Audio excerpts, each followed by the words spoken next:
Venir étudier au Québec, si on arrive de l'étranger, devient compliqué.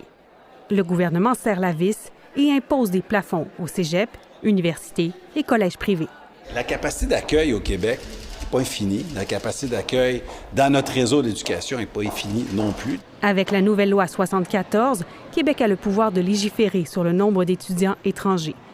Ils seront 20 de moins, passant de 156 647 en 2024 à 124 760 en 2025. Le décret sera en vigueur durant 1 an, le temps qu'on puisse se pencher sur la planification pluriannuelle.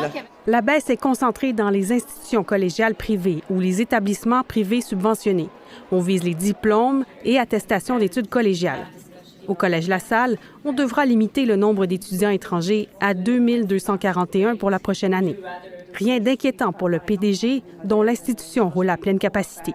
Évidemment que ça a un impact concret sur tous les établissements. Par contre, une institution d'enseignement supérieur, sa première qualité, c'est son adaptabilité.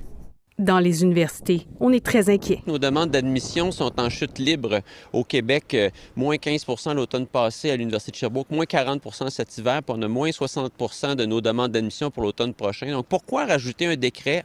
À l'Université Bishop, en plus de la perte de revenus et la réputation malmenée, ce sont carrément des programmes qui pourraient fermer. Si du jour au lendemain, pour certains programmes très compétitifs, comme par exemple la technologie de l'information, on perd la moitié de nos étudiants, bien, il est fort possible que le programme ferme.